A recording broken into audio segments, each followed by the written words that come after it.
everyone, and welcome back to another True Crime Tuesday. Today's case was suggested to me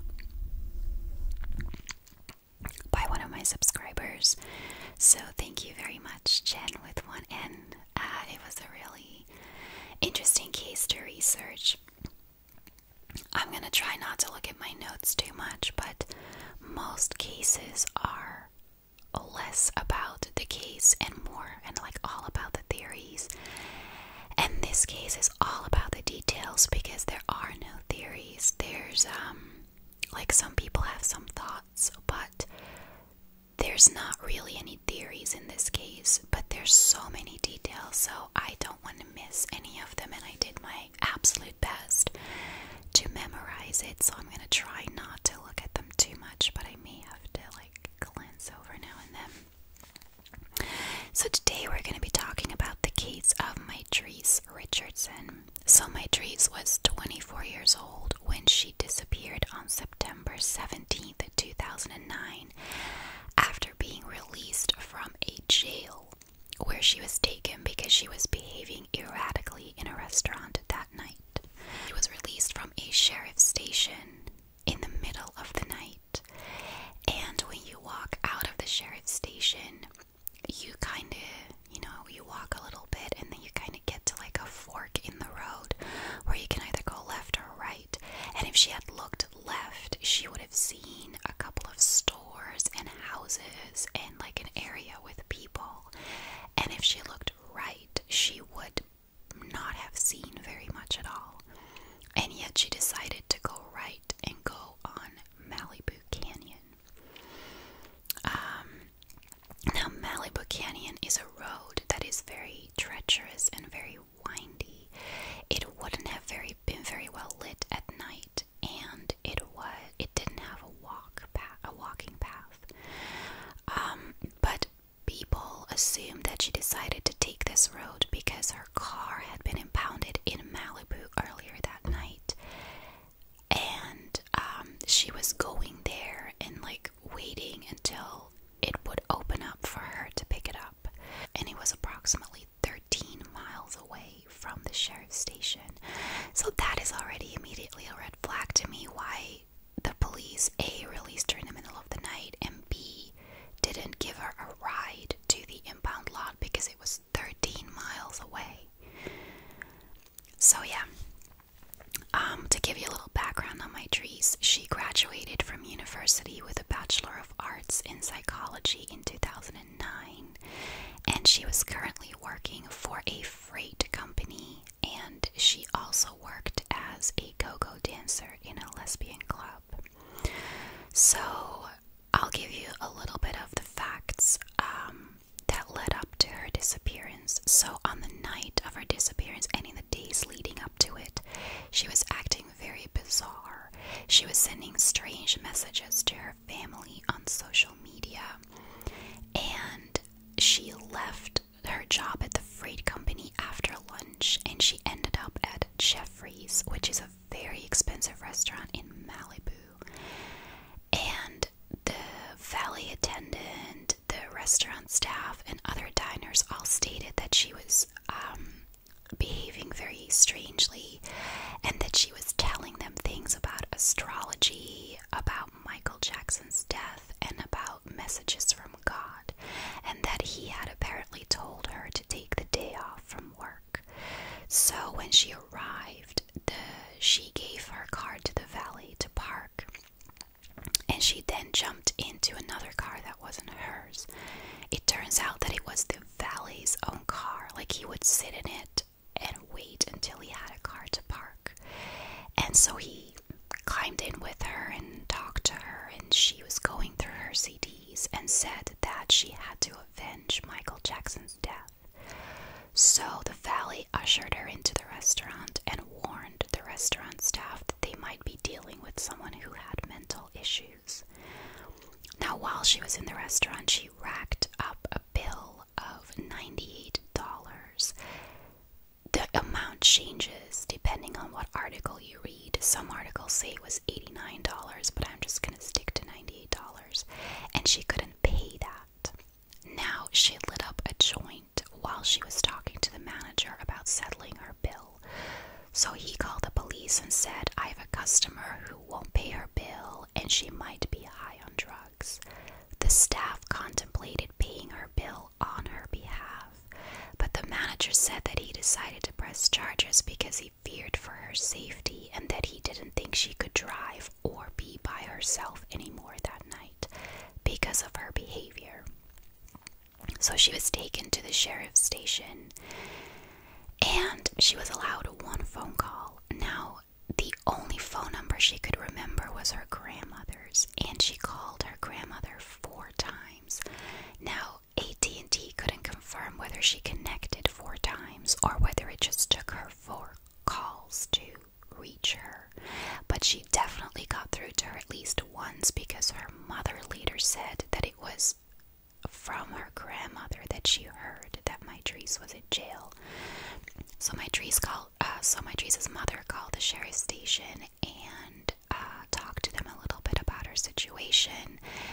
And she said, "Look, there's a recording of this call, so this is all what was actually said." She literally said, "Could you please keep my daughter overnight and make sure not to release her in the middle of the night?" She even jokingly said, "I don't want to wake up tomorrow morning and hear that a girl's head's been chopped off and, have to go and collect my daughter's body." She said it's not a very safe place out there, and the police said, no, don't worry, we're gonna keep her here, she's safe, we won't release her in the middle of the night. So her mother decided to stay at home with her youngest daughter and let her sleep, and then she was going to pick up Mitrice in the morning. And the police let her go in the middle of the night. They decided that she seemed normal to them, that there was no reason to keep her for psychological evaluation, and that they would just let her go. Now, just right off the bat, I want to say, why the hell would you release someone in the middle of the night? Just let them sleep it off in a cell and let her mother pick her up in the morning. And B, if you were going to release her, why not just give her a ride? Like, it was 13 miles away. She had no money on her. Her ID and her cell phone were both in her car. She had no place to go.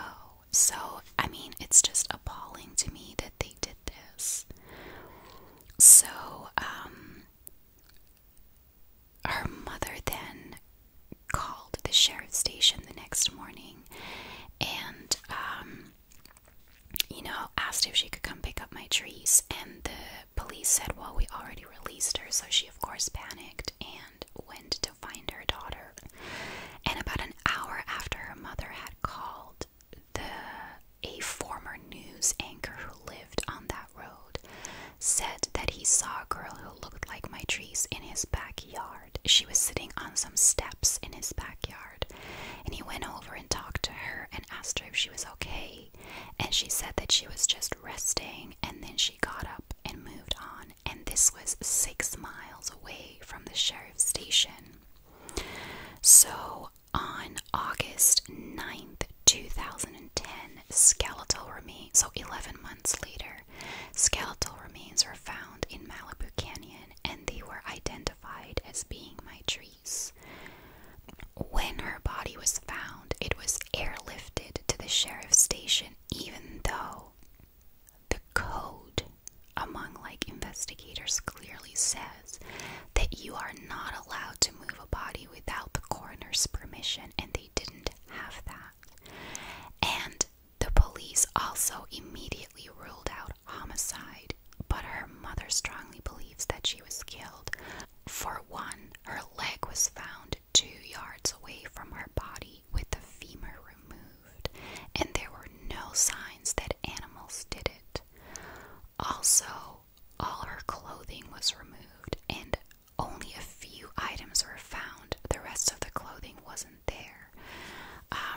Now, some of the items that were found were her bra and her belt, and they weren't torn.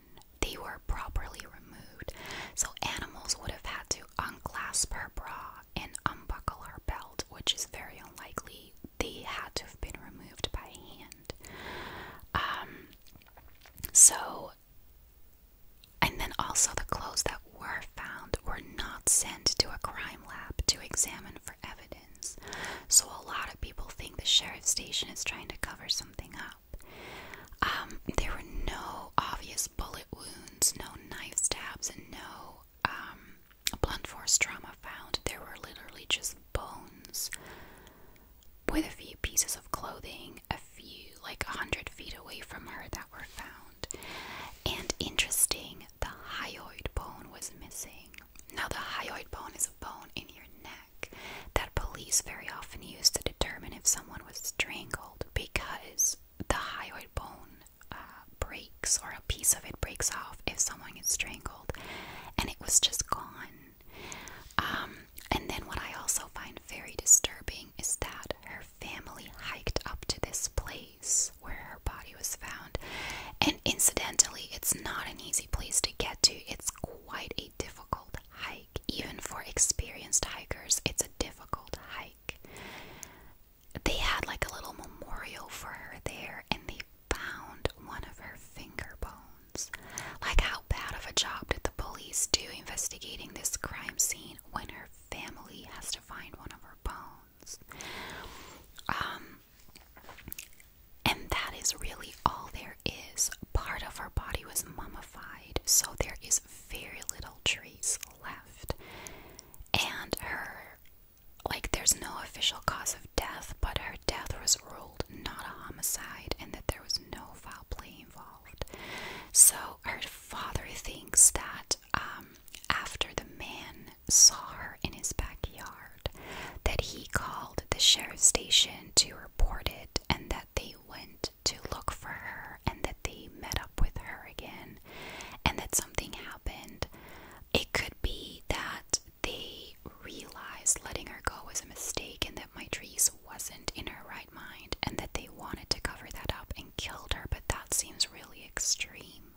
Law enforcement officials think that she suffered from bipolar disorder, and that she walked into the canyon, took off her clothes, and died from anaphylactic shock due to poison oak exposure. Now, this is what I find interesting, right? So, they claim that they let her go because she was acting normal, and they didn't see the need to hold her for a psychological evaluation. But the restaurant employees and other diners said she was behaving odd. The manager said that he feared for her safety because she was behaving odd. They didn't even give her a breathalyzer, even though she had alcohol in her car. They charged her for not paying the bill, and if she would have been convicted for petty theft, that could have been a jail sentence of 6 months. And they also charged her for possession of marijuana. So if you're gonna charge someone with something that could give her a 6-month jail sentence, why not just give her a 1-night jail stay and keep her there? And she wasn't diagnosed with bipolar disorder, so there's no way they could have known this. As I said earlier, she studied psychology, and at that time she was working as an assistant to a psychologist, and she had told him about some of her issues. And he said that he thought she might have bipolar disorder, but it was a very early diagnosis. It wasn't taken any further. She wasn't taking medication for it, and she was never officially diagnosed with bipolar disorder.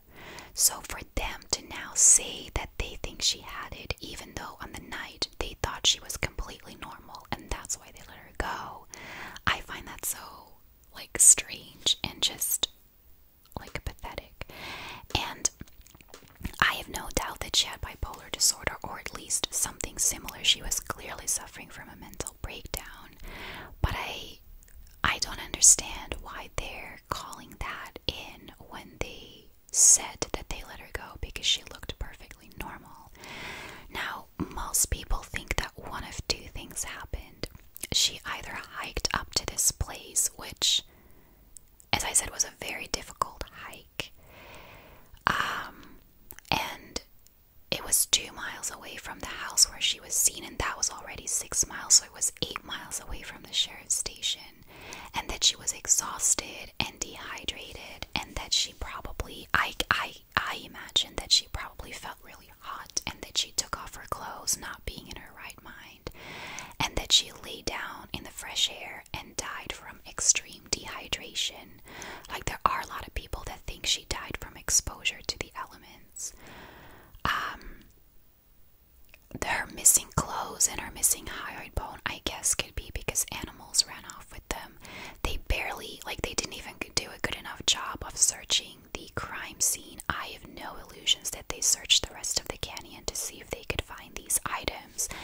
Now, there were no signs of animal involvement, but it could be that they came and took some of her items afterwards. Although I find it interesting that only the hyoid bone was missing. I searched. Like, if you guys know this, let me know in the comments. I searched and I couldn't find whether anything else was missing. All the articles I read only spoke about the hyoid bone specifically. If that's the only bone that was missing, I find it weird that animals would only run off with that. But again, they didn't find the thing. Like, her family found the finger bone. Maybe the hyoid bone is still there and they just missed it. And then other people think that she was murdered and that someone slit her throat and removed the hyoid bone for evidence. And her, I believe her socks and her shoes were missing, but other than that, only the clothes from the upper part of her body were missing. So it could also be that they were covered in blood and that whoever killed her took them to take away the evidence. But there were no obvious knife wounds found, and I do think if you slit someone's throat, you find nicks on other bones.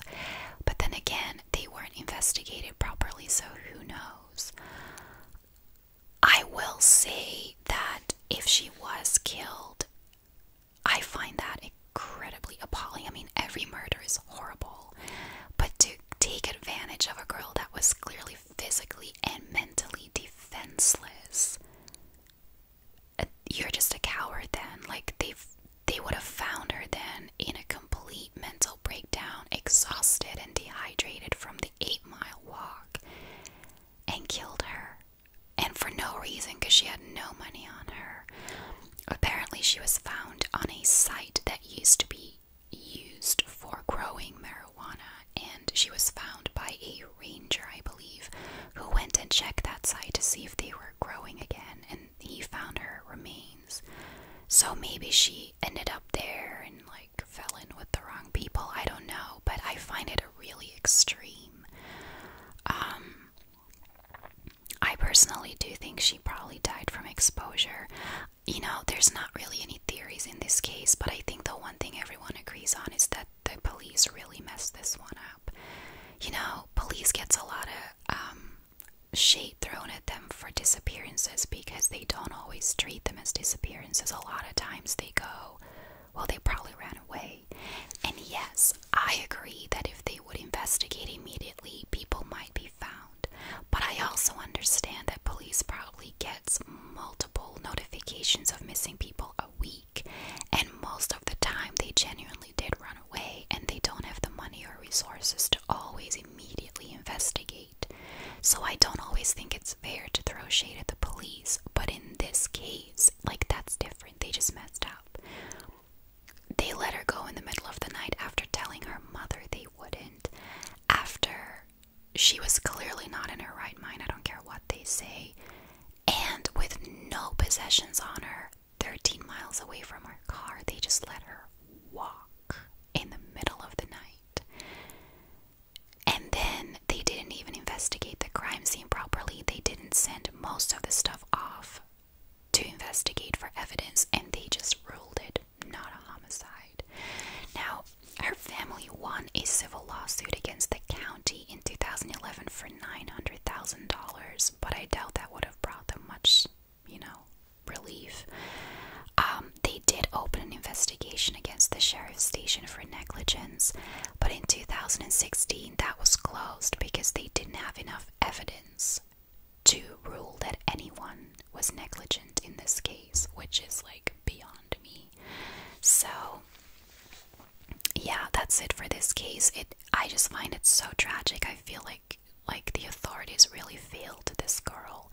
If they had only kept her overnight for her mother to pick her up, or if they had even just dropped her off at the impound lot, I don't think she would have died. So yeah, let me know what you guys think about this case.